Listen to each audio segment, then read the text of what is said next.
Manappuram பினான்ஸோட Q2 results வந்திருக்கு. Net profit 62% year on இயர்ல பாத்தீங்கன்னா ஃபால் ஆயிருக்கு. 572 கோடி ரூபாய் போன வருஷம் ப்ராஃபிட் பண்ணவங்க இப்ப பண்றது 212 கோடி ரூபாய் தான் வந்திருக்கு.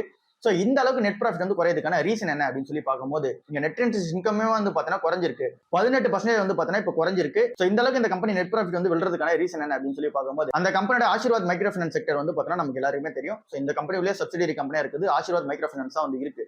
சோ அந்த மைக்ரோ ஃபைனான்ஸ் செக்டர் பாத்தீங்க அப்படின்னா கொஞ்சம் பிரஷர் ஃபேஸ் பண்றாங்க. ஏன் நிறைய பாத்தீங்கன்னா லாஸ் ஃபேஸ் பண்றாங்க. சோ அது எல்லாமே இங்க இம்பாக்ட் ஆகி தான் இந்த நெட் ப்ராஃபிட் விழுந்திருக்கு. கூட ஆட் ஆனா வெஹிக்கிள் செக்மெண்ட்டுமே பாத்தீங்கன்னா நல்லா போகல இந்த Q2ல அப்படின்ற மாதிரி தெரிய வருது. சோ அதனால அங்க என்பிஎஸ் அதிகமான ரீசனால அங்க ப்ரொவிஷன்ஸ் பாத்தீங்கன்னா அதிகமா இன்க்ரீஸ் பண்ணி வச்சிருக்காங்க. சோ இந்த ஒரு 2 ரீசனால தான் நெட் ப்ராஃபிட் பாத்தீங்கன்னா விழுந்திருக்கு 62%. பட் ஆனா இந்த கம்பெனி டிவிடெண்ட் அனௌன்ஸ்மெண்ட் பண்ணிருக்காங்க. 50 காசு பாத்தீங்கன்னா ஒரு ஷேருக்கு டிவிடெண்டா தரப்போறதா சொல்லிருக்காங்க. இதுக்கான ரெக்கார்ட் டேட் நவம்பர் 7ஆம் தேதி வச்சிருக்காங்க. பட் ஆனா இந்த கம்பெனியோட கோர் பிசினஸ் கோல்டுல சூப்பரா என்லார்ஜ் ஆயிட்டே வராங்க. ஏயுஎம் 31% கோல்டு லோன் இன்க்ரீஸ் பண்ணிருக்காங்க.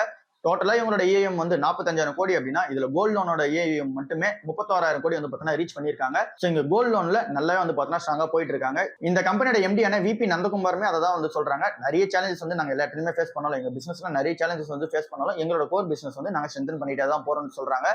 சோ இவங்களோட கோர் பிசினஸ் கோல்டு தான். அதுல ஸ்ட்ரென்தன் பண்ணிட்டே தான் போறாங்க. அதுல ஏஎம் இன்க்ரீஸ் பண்ணிட்டே போறாங்க. அண்ட் தென் இவங்க கிட்ட இருக்க அந்த கோல்டுமே பாத்தீங்கன்னா இன்க்ரீஸ் ஆயிருக்கு. 54 டன் ஆஃப் கோல்டு பாத்தீங்கன்னா இவங்க கிட்ட வச்சிருக்காங்க. சோ இங்க இதுக்கு பேக்டப்பா அங்க லோன்ஸ் கொடுத்திருக்காங்க.